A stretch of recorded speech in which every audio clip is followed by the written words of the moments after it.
Hello, this is Earl Nightingale, and this recording, The Magic Word, is the first of 12 you'll receive in this series titled How You Can Lead the Field in the Modern World. Before we start, I'd like you to know that I'm not going to try to tell you how to live your life. That's none of my business, nor is it anybody else's business. That's your business. Nor is this Lead the Field program a collection of pleasantries, platitudes, or Pollyanna. It is a summation of more than 20 years of research on one subject, and that is, why do some people do so well in life, while so many more do not? And the first thing let's talk about is the magic word. The experts call it the most important word as far as the results we get from life are concerned in this or any other language, and that word is attitude. It is our attitude toward life which will determine life's attitude toward us. Let's face the fact honestly that we shape our own lives, and the shapes of them will be determined by our attitudes. A person with a poor attitude toward learning, for example, isn't going to learn much until he changes his attitude. If we take the attitude that we cannot do something, we generally will not do it. An attitude of failure, and we're whipped before we start. So we know then that what we receive from life, what we accomplish or fail to accomplish, is due in large measure to our overall attitude. William James of Harvard University put it this way: "The greatest discovery of my generation is that human beings can alter their lives by altering their attitudes of mind." And isn't it wonderful that we have this measure of control? Before we start talking about our attitude toward the world, let's talk about our attitude toward ourselves, since it is the attitude we take toward ourselves which determines our attitude toward the world. Now, right here we come to a rather strange fact. We're so familiar with ourselves, we tend to take ourselves for granted. We tend to minimize the things we can accomplish, the goals we can reach, and for some equally strange reason, believe others can accomplish things in our field which we cannot. There are literally millions of human beings living narrow, darkened, frustrated lives, living defensively, simply because they take a defensive, doubtful attitude toward themselves, and as a result, toward life in general. Many people are suspicious of and oppose change, yet change is the one thing in life on which we can absolutely count. People who stay young all the years of their lives not only welcome change, but see it for what it really is: new opportunity, new chances for further fulfillment. Attitude is a reflection, a result of a person's will. It is incalculably powerful. It can bring about marvelous results for us, but we need to train it patiently, day by day. Now let's talk about the attitudes of people who are successful, the top 5% of the people who go sailing through life from one success to another and who, even when they fail at something, shrug it off and head right out again. No matter who the person is or what he does, men and women in sales, business executives, people in all the professions, wives and mothers, students, top people in the armed forces, public servants, men and women in the service of religion, working men and women in all fields of endeavor, wherever you find a person doing an outstanding job and getting outstanding results, you will find a person with the right kind of attitude. These people take the attitude toward themselves that they can accomplish what they set out to accomplish, that there's no good reason on earth why they can't be competent, successful. They have a healthy attitude toward themselves and, as a result, toward life and the things they want to accomplish. And because of this, they achieve some remarkable things, and they come to be called successful, outstanding, brilliant, lucky, and a lot of other things. They're quite frequently no more brilliant or outstanding than the majority of the people by whom they're surrounded. But they did develop the right attitude, and they found their accomplishments not too difficult, and many times surprisingly easy, simply because it seems that so few are really trying, really believe in themselves. Successful people come in all shapes and sizes and in widely varying degrees of intelligence, background, and so on. But they all have one thing in common. They expect more good out of life than bad. They expect to succeed more than they fail. If you want something worthwhile, take the attitude that there are a lot more reasons why you can have it than there are that you cannot, and set out to earn it. Go after it, work at it, ask for it, and 9 times out of 10, you'll get it. Our environment is really a mirror of our mental attitude. If we don't like our environment, we have to change our attitude first. Now, the world plays no favorites. It's impersonal. It doesn't care whether we change or not. Adopting a good, healthy attitude toward life doesn't affect the world and the people in it nearly as much as it affects us. It would be impossible to even estimate the number of jobs which have been lost, the number of promotions missed, the number of sales not made, the number of marriages ruined by poor attitudes.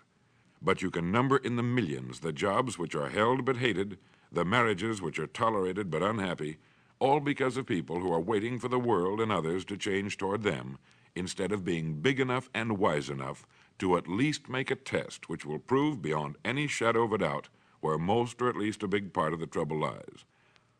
Studies made of the lives of literally thousands of successful people have shown that they radiate confidence, assurance, they expect success, and they get success. You can spot these people by the way they walk, by the way they look and act. You can feel it about them when they enter a room. They may be short and fat, or tall and thin, or any combination in between, but they have about them the attitude of success. In the record Greener Pastures, I'll get into this next statement, but right now I want you to realize, if you don't already, that in 5 years or less, you can get right to the top of the work you're now doing. I know this, but the important question here is, do you know this? The minute you do know it, you'll have this right attitude I'm talking about. The easiest and most effective means of forming a good attitude habit is to begin to act as though you have a good, positive, expectant attitude toward life. That's right. Begin right now to walk, act, and look as though you belong to this group. If you're already in the top 5%, you'll know what I mean. If you've never tried it, you'll be amazed at what happens. Actions trigger feelings, just as feelings trigger actions. Now, let me tell you of a little test you can make which will prove beyond any shadow of a doubt that a good attitude can change a person's life as dramatically as walking from a darkened room into the bright, clear light of day. Not long ago, I read a line which went, "Life is dull only to dull people." This is true, but it also could have read, "Life is interesting only to interesting people," or "Life is successful only to successful people."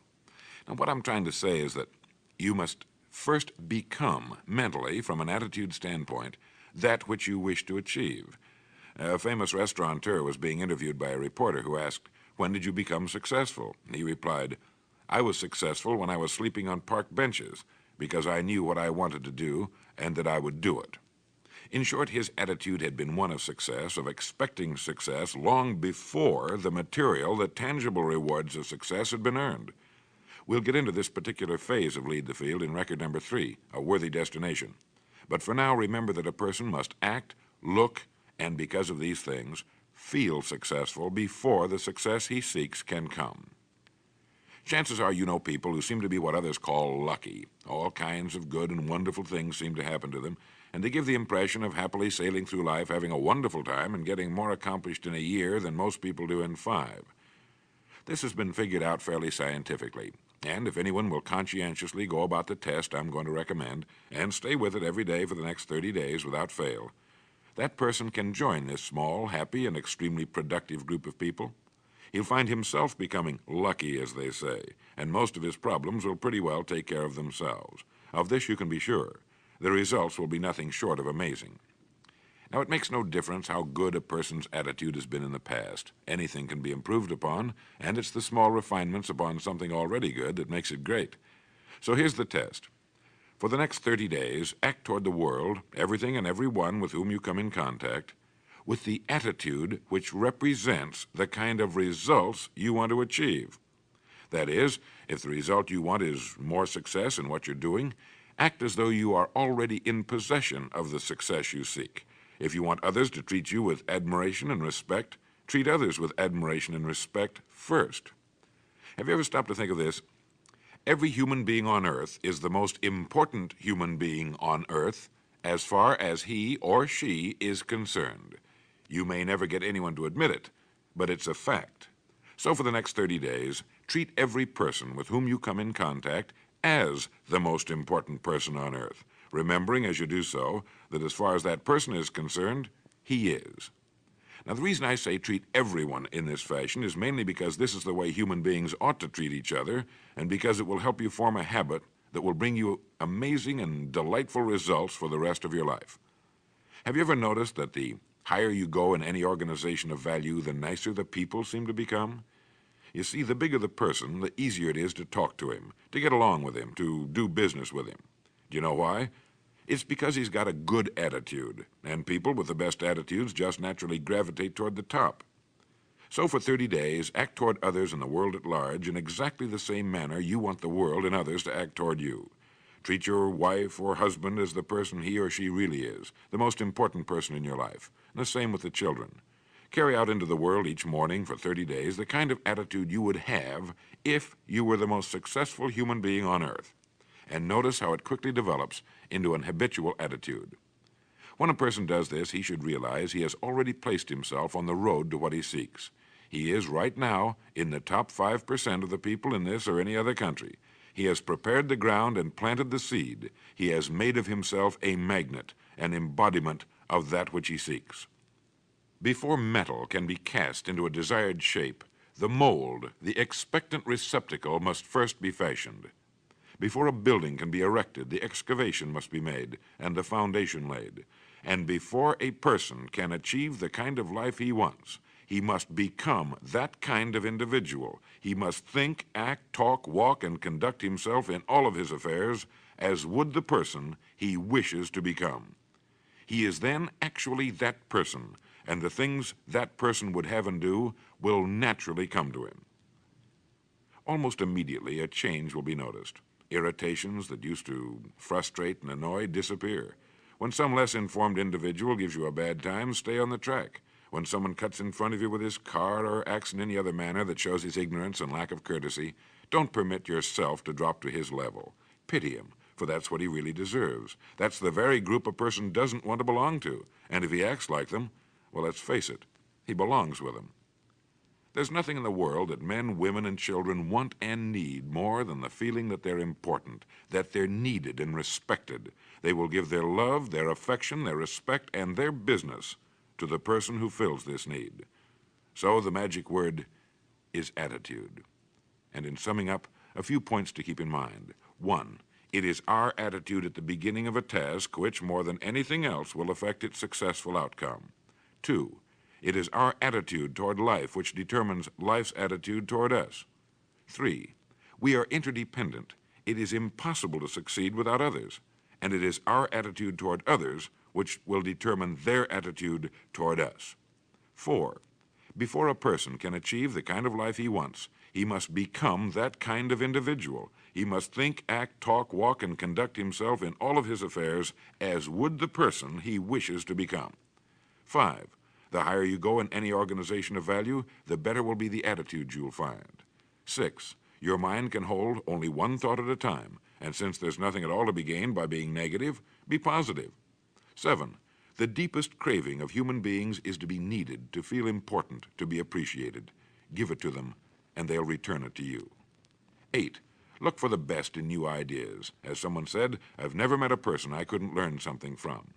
9, don't waste valuable time broadcasting personal problems. It probably won't help you. It cannot help others. 10, don't talk about your health unless it's good. 11, radiate the attitude of well-being, of confidence, of a person who knows where he's going. This will inspire those around you, and you'll find good things will begin happening to you. And 12, lastly, for the next 30 days, treat everyone with whom you come in contact as the most important person on earth. If you'll do this for 30 days, you'll do it for the rest of your life. In the next recording, I'll talk to you about greener pastures. But now in closing, remember the words of Walter Dill Scott of Northwestern University. Success or failure in any undertaking is caused more by the mental attitude even than by mental capacities. Thank you.